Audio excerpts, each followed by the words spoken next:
The battle in the Kepler system ended not with the complete destruction of the Zephyrian fleet, but with something far more significant for the future of the galaxy. War Prime Kethvar managed to escape with 12 damaged ships and 300 survivors who would carry the story of their defeat back to the Empire and beyond. Admiral Kevin Stone could have pursued the fleeing aliens and destroyed them all, but he made a calculated decision to let some of them survive. The survivors would spread the word throughout alien space about what happened when humanity was cornered and threatened. That story would be worth more than a dozen military victories. Captain Jake Morrison stood on the bridge of the Terra Nova and watched the alien ships disappear into hyperspace. His vessel was barely holding together after a week of constant fighting, but his crew had survived and Earth was safe for now. More importantly, they had taught the galaxy a lesson about human nature that would not be forgotten. Captain, we are receiving communication requests from over 30 different alien species. Amy Rodriguez reported from her station. Word about the battle is already spreading and everyone wants to know more about humanity and our military capabilities. Dr. A. Lisa Parker was documenting everything that had happened during the battle for future study. Her scientific mind was fascinated by how quickly humans had adapted their technology and tactics to fight an enemy they had never seen before. The data would be invaluable for understanding human combat psychology. The conversion rate from peaceful equipment to military applications was remarkable, Lisa told Jake as she reviewed her notes. We turned mining lasers into ship killers in less than 6 hours. We weaponized medical scanners and food replicators and waste processing systems. The aliens never had time to adapt to our improvised tactics. Commander Rick Hayes was already writing reports about human combat effectiveness that would become required reading in military academies throughout the galaxy. His analysis of how cornered humans behaved would change alien tactical doctrine for centuries to come. The key factor was psychological rather than technological, Rick explained to the other officers.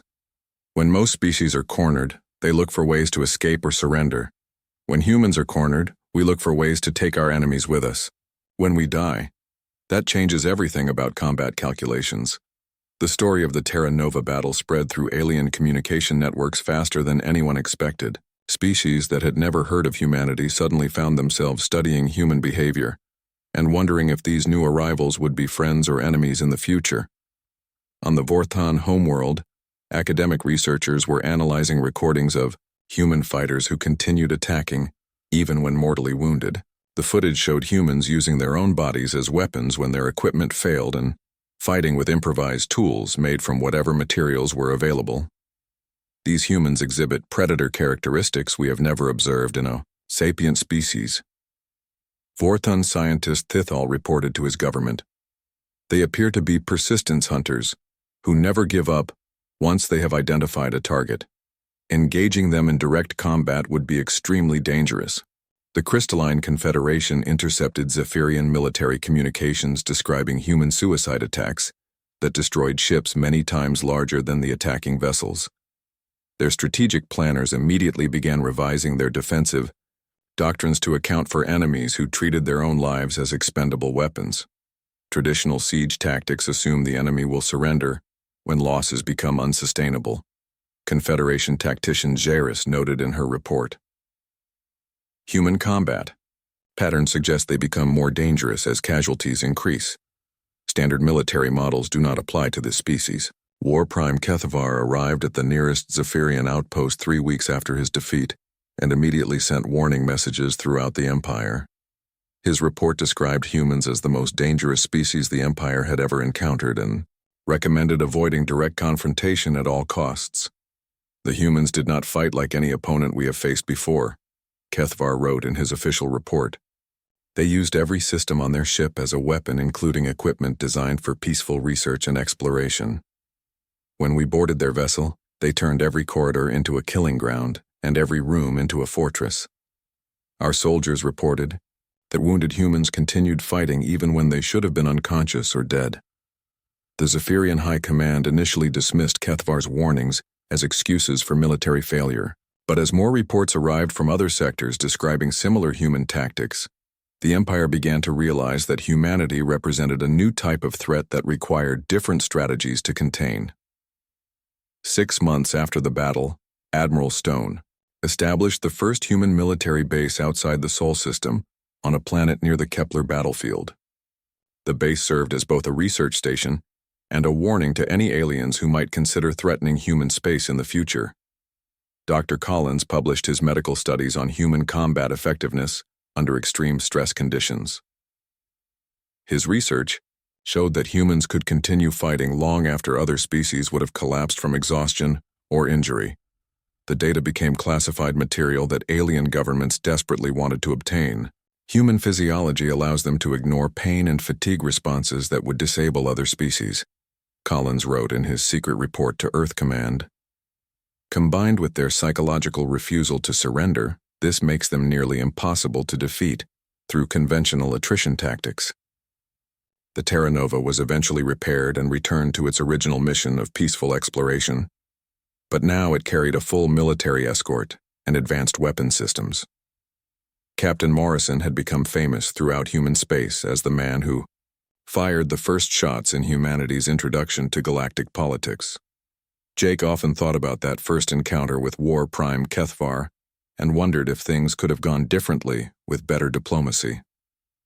But he knew in his heart that species like the Zephyrians only respected strength and humanity, had shown them exactly how strong cornered humans could be.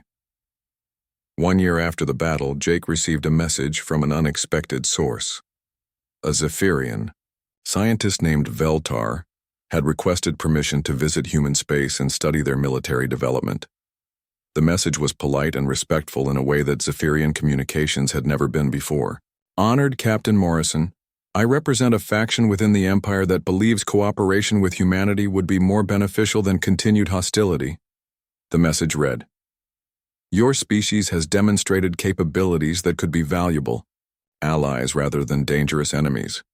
Would you consider meeting to discuss peaceful relations?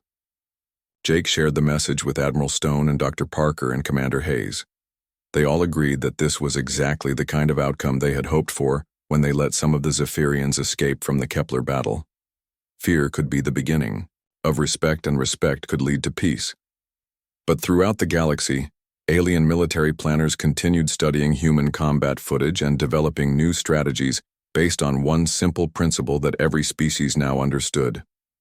Never corner humanity in battle, because cornered humans fight harder and smarter and more desperately than any enemy the universe had ever produced. The warning spread from system to system and species to species until it became common knowledge among every spacefaring civilization. Humans were not the strongest or most advanced species in the galaxy, but they were the one species that became more dangerous the more desperate their situation became. In the end, the Terra Nova had accomplished something more valuable than peaceful first contact. They had established humanity's reputation as a species that should be approached with respect rather than threats. The galaxy had learned that humans were predators who had climbed to the top of their planet's food chain through determination and adaptability, and those traits did not disappear when they reached space. The final lesson was carved into monuments on a dozen alien worlds, in languages humanity could not yet read, but the message was always the same. When you meet humans, in space, remember the fate of War Prime Kethvar and his mighty fleet. Some species surrender when cornered, but humans become apex predators who turn everything around them into weapons of survival. The warning message that Amy Rodriguez had managed to send through the alien jamming field reached Earth after traveling through space for 3 months at light speed.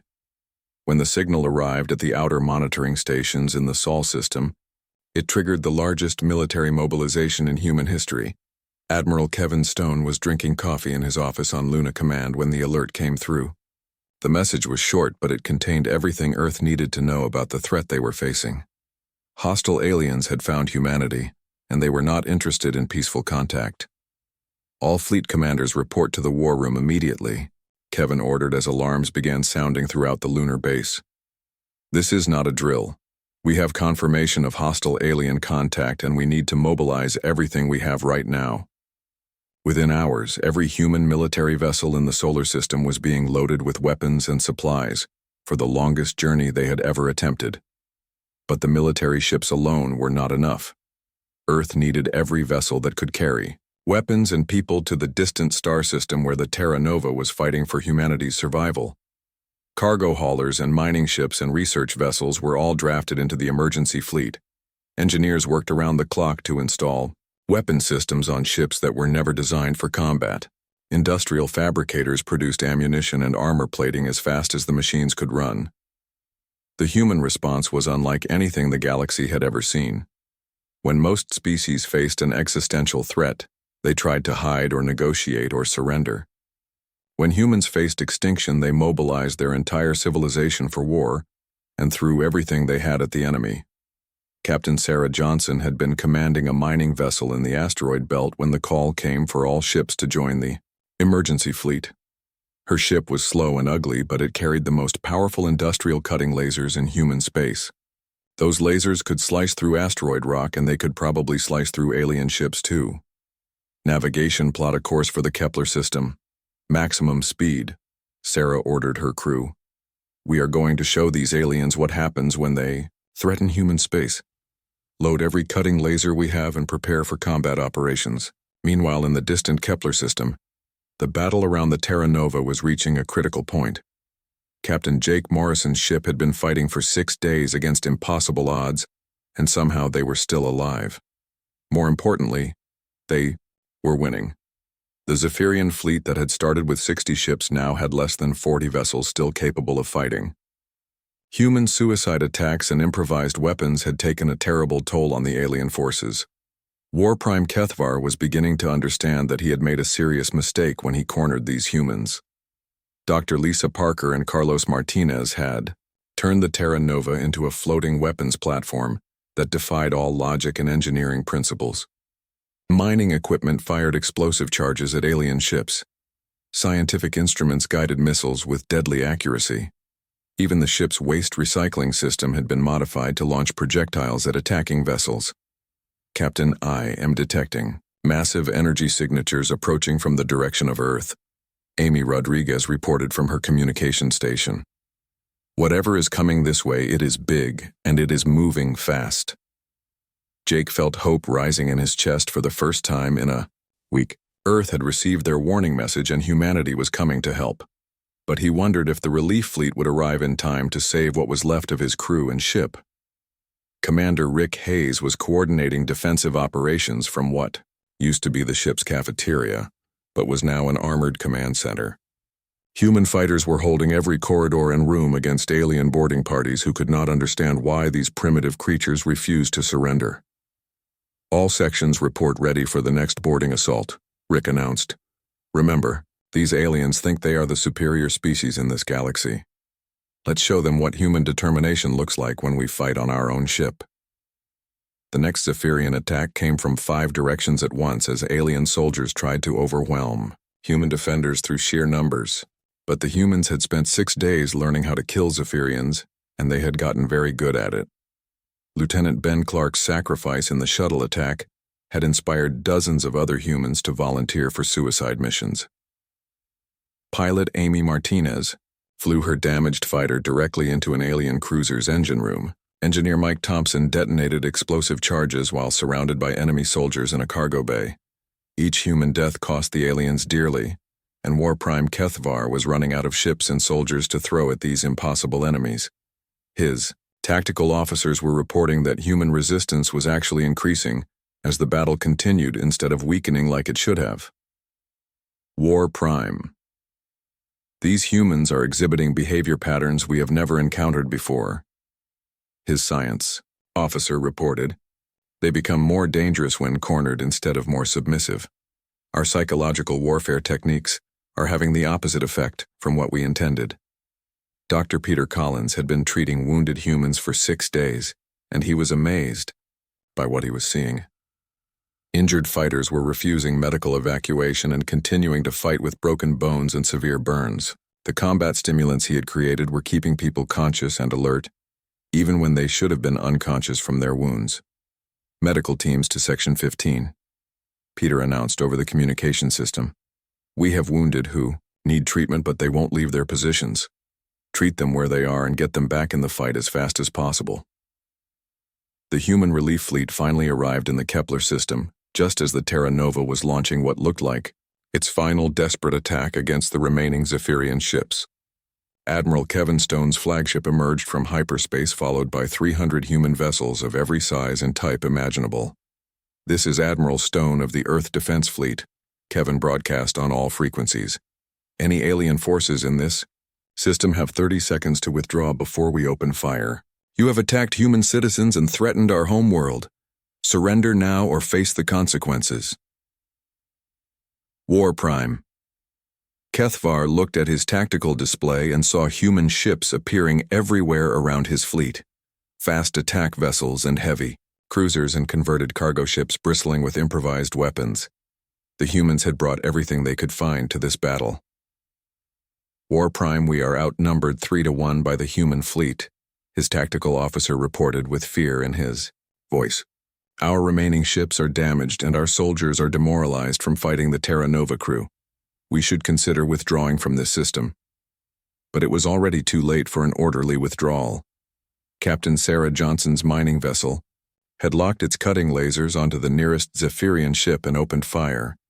The industrial beam sliced through alien armor like it was paper and left the enemy vessel dead in space.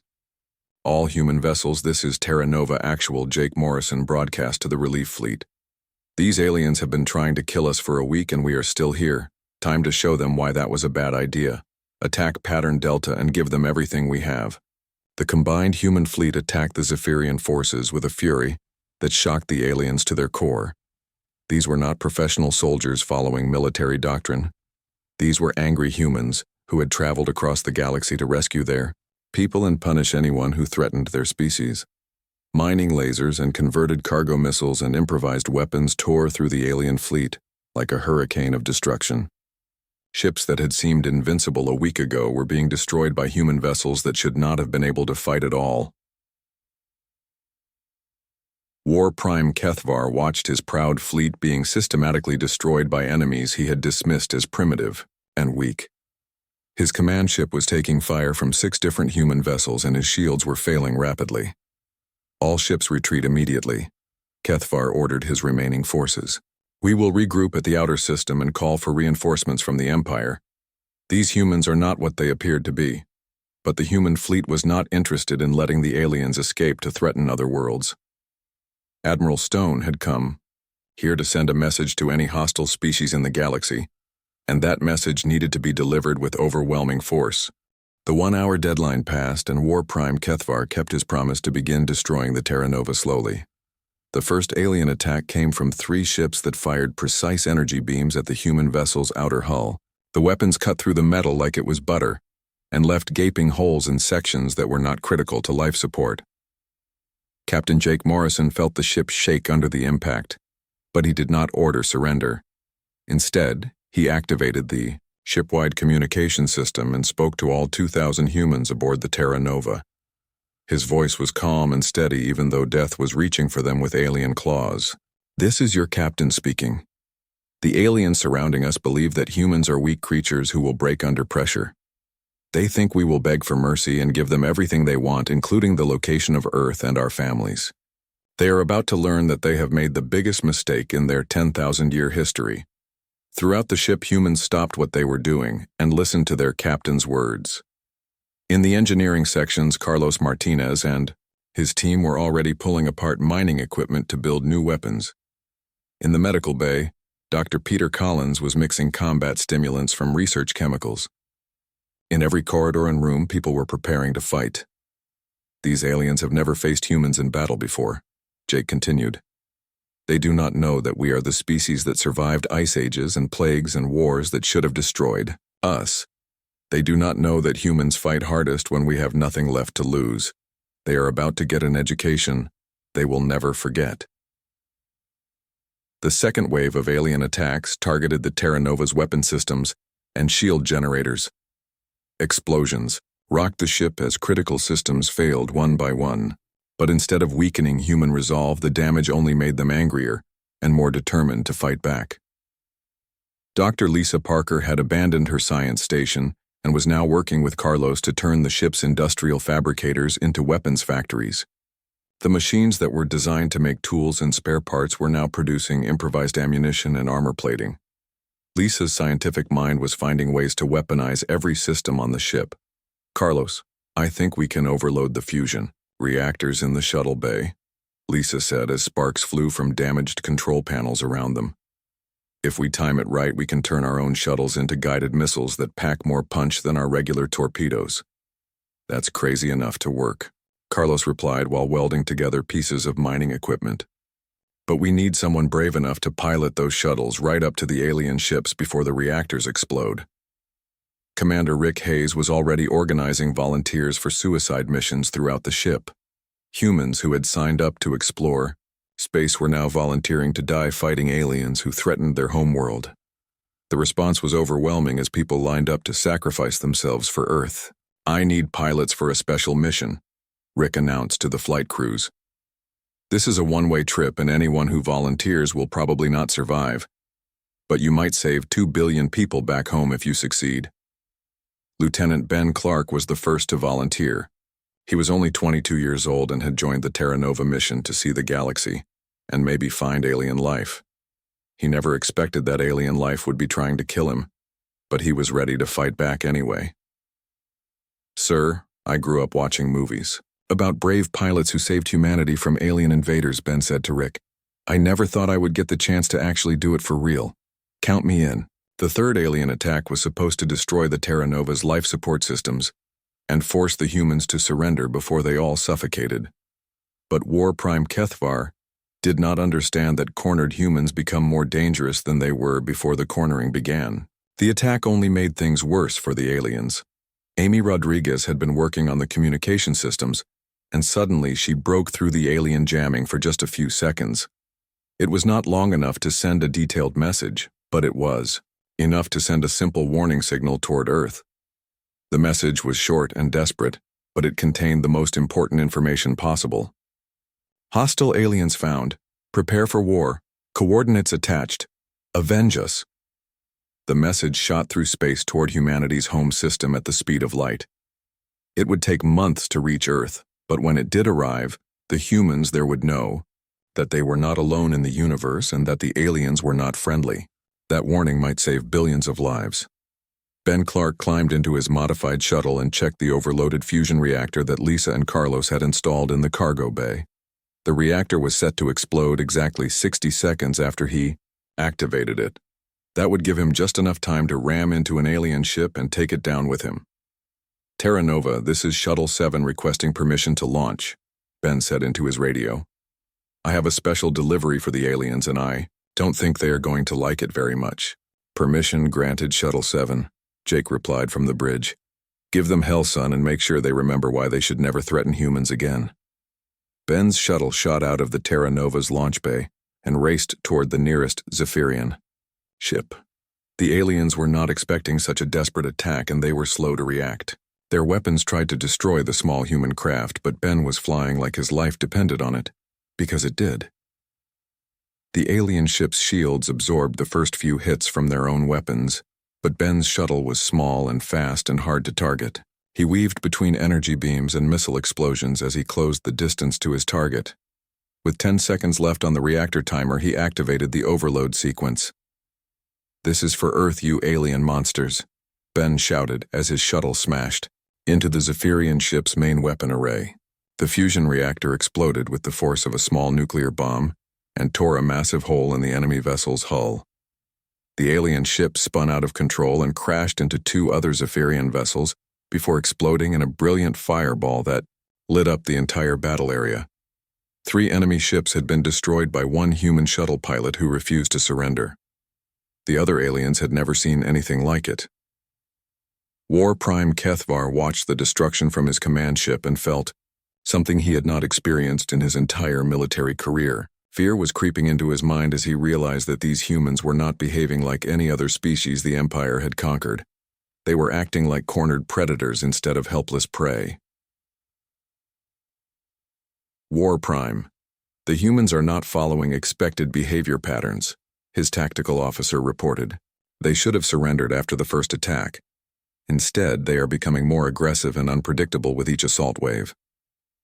More human shuttles launched from the Terra Nova and began suicide runs against the Zephyrian fleet. Each small craft carried an overloaded reactor and a pilot who was determined to take alien ships with him when he died. The aliens found themselves under attack by an enemy that seemed to get stronger the more damage they took. Dr. Collins had finished distributing combat drugs to human fighters throughout the ship. The chemicals increased reaction time and blocked pain signals while keeping the mind clear and focused. Humans who were already dangerous became even more deadly under the influence of the stimulants. Engineering teams report to sections 7 through 12, Carlos announced over the ship's communication system. We are going to show these aliens what happens when you try to board a human vessel. Every corridor is now a trap, and every room is now a weapon. The Terra Nova was transforming from a research ship into a fortress of death. Mining lasers had been converted into defensive turrets.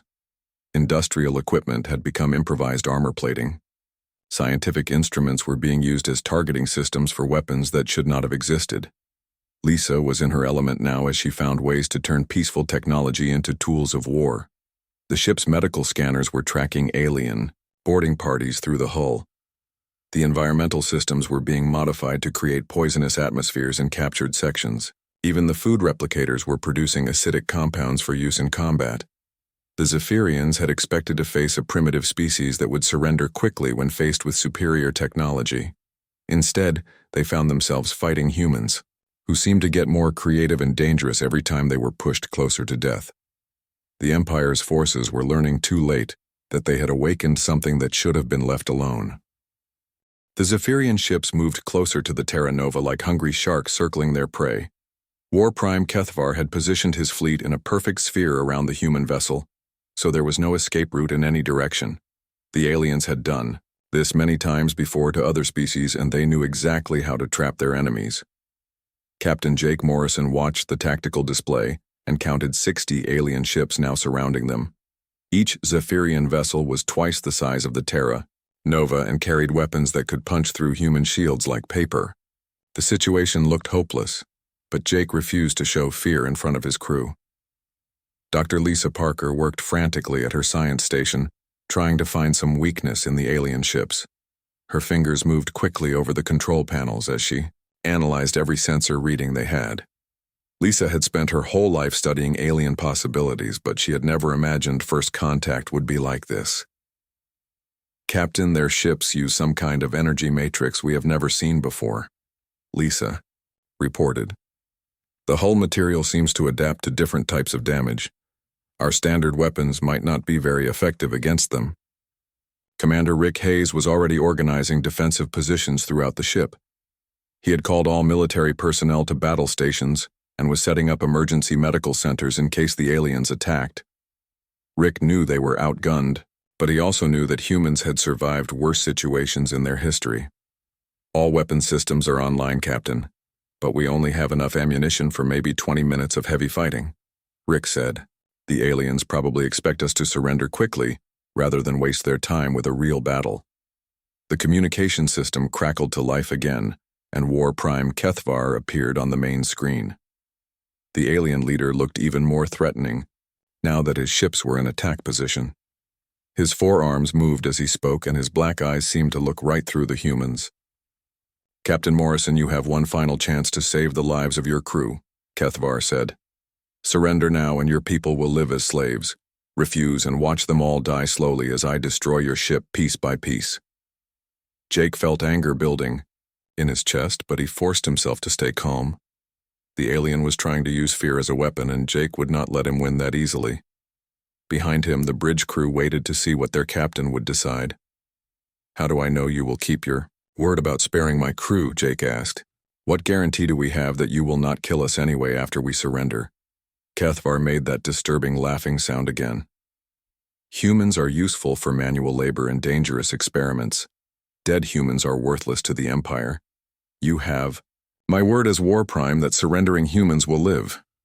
Amy Rodriguez was monitoring all communication channels, and she turned to report what she had found. Captain, I am detecting massive jamming signals from their fleet. All our long-range communications are being blocked. Earth cannot hear us, and we cannot warn them about the alien threat. This news hit Jake like a punch to the stomach. Not only was the Terra Nova trapped, but Earth had no idea that hostile aliens existed. If something happened to his ship, then humanity would be completely unprepared for what was coming. The aliens could attack Earth and catch everyone by surprise. Lisa left her science station and walked over to Jake with a worried expression on her face. "Captain, if these aliens have our location, then they probably have the route back to Earth as well. Our navigation computer contains complete star charts of human space." The full scope of the disaster was becoming clear. The Terra Nova was not just trapped. It was the key that could unlock the location of Earth for a hostile alien empire. If Jake surrendered, then billions of humans could end up as slaves. If he refused to surrender, then his crew would die, and Earth would still be in danger. "Captain, we need more time to think about this," Rick said quietly. "Maybe we can find some way to escape or at least get a warning message back to Earth somehow." Jake nodded and opened the communication channel again. "War Prime Kethvar, I need time to discuss this decision with my senior officers. This is not a choice I can make lightly." "You have one of your Earth hours to decide," the alien replied. "After that time I will begin destroying your ship starting with the outer sections. Your crew will have plenty of time to think about their choice as they die." The communication ended, and the bridge fell silent except for the quiet humming of the ship's systems. Everyone knew that 1 hour was not enough time to find a miracle solution, but it might be enough time to prepare for what was coming next. Jake called his senior officers to the conference room behind the bridge. Lisa and Rick came along with Chief Engineer Carlos Martinez and Medical Officer Dr. Peter Collins. These were the people Jake trusted most, and he needed their advice now more than ever. "We all know the situation," Jake began. "If we surrender, these aliens get our technology and the location of Earth. If we fight, we probably all die, but at least Earth stays hidden for a while longer." Carlos was a short man with thick hands who had built half the systems on the Terra Nova himself. He had grown up in the asteroid mines and knew how to make things work even when they were broken. "Captain, maybe we can find a third option. What if we disable our own navigation systems and destroy all the star charts?" "The aliens would still have our ship and technology," Lisa pointed out. "They could probably figure out where we came from." By studying our equipment and fuel consumption records, Dr. Collins was quiet for most of the meeting, but finally he spoke up. "Captain, I have been thinking about what that alien said about humans being useful for experiments. In my medical opinion, that means they plan to study us like laboratory animals. Death might be better than what they have planned." Rick leaned forward and looked at everyone around the table. "I have studied military history my whole career, and I can tell you one thing about situations like this. Sometimes the only way to win is to make the enemy think they have already won, and then surprise them when they are not ready." "What do you mean?" Jake asked. "These aliens expect us to either surrender quickly or die quickly. They have probably never fought humans before, so they do not know what we are really capable of when we are pushed into a corner. Maybe we can use that against them somehow." Lisa was working on her portable computer and suddenly she looked up with excitement in her eyes. "Captain, I just realized something important about their jamming signals. They are using a lot of power to block our communications, which means they have to keep their ships in specific positions. If we could disrupt their formation somehow, we might be able to get a message through." Carlos nodded enthusiastically. "And if we are going to fight anyway, then we might as well fight dirty. The mining equipment in Cargo Bay 7 was designed to cut through asteroids. Those cutting beams might work better against alien ships than our military weapons." Jake looked around the table and saw determination replacing fear in the faces of his officers. These humans were not ready to give up without a fight. They were starting to think like the species that had climbed to the top of Earth's food chain, through intelligence and stubbornness. "All right, then we fight," Jake decided. "But we fight smart, and we fight to give Earth as much warning as possible. If we are going to die out here, then let's make sure the aliens remember why they should never corner humans again." The meeting broke up, and everyone rushed to their stations to prepare for battle. They had less than 30 minutes before the alien ultimatum expired and the real fighting would begin. The Terra Nova might be trapped, but the humans inside were far from helpless. Captain Jake Morrison stood on the bridge of the Terra Nova and watched the stars through the main viewing screen.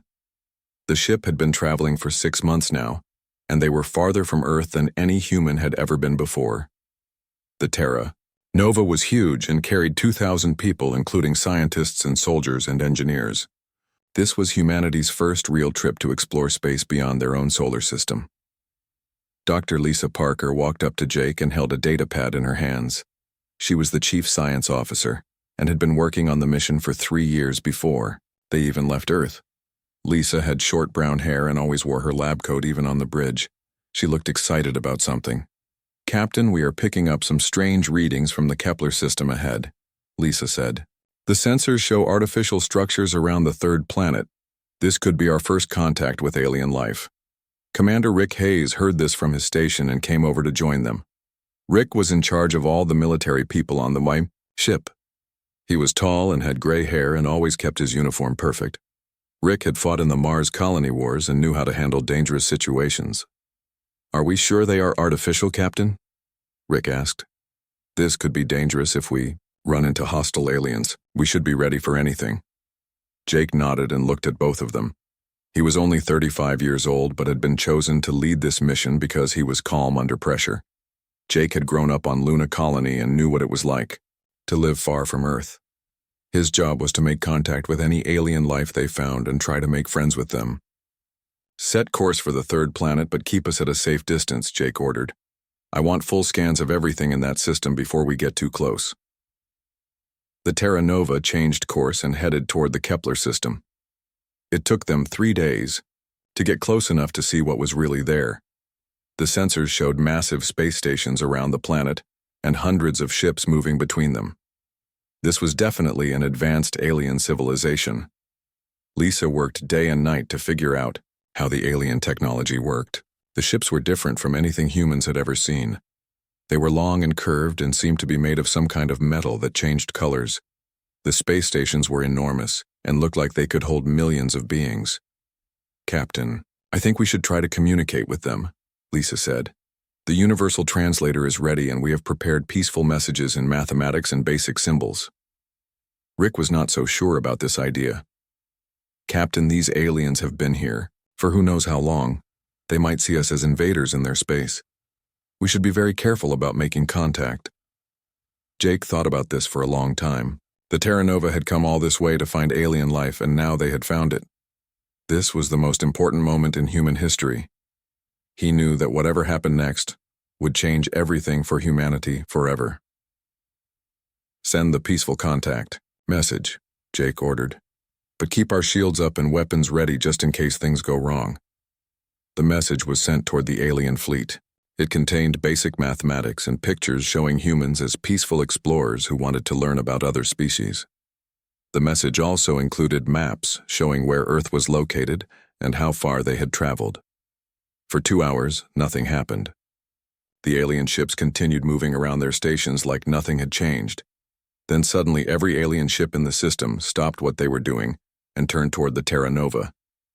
"Captain, we are receiving a response," the communications officer said. Her name was Amy Rodriguez, and she had been working on alien language programs for years. "The message is coming through the universal translator, but it is not very friendly." The main screen lit up and showed the image of an alien being. It had 4 arms and gray skin and large black eyes. Its mouth was full of sharp teeth, and it wore some kind of military uniform covered in metal plates. When it spoke, its voice was deep and threatening. "Primitive humans, you have entered the territory of the Zephyrian Empire without permission. I am War Prime Kethvar, and I command this sector. You will surrender your ship and all technology immediately or face destruction." Jake felt his stomach drop, but he kept his face calm. This was not how first contact was supposed to go. The alien, called Kethvar, looked angry and dangerous and clearly did not want to be friends with humanity. "This is Captain Jake Morrison of the human ship Terra Nova," Jake replied. "We come in peace and wish to establish friendly relations with your people. We did not know this was your territory and we apologize for any misunderstanding." Kethvar made a sound that might have been laughing, but it was not a happy sound.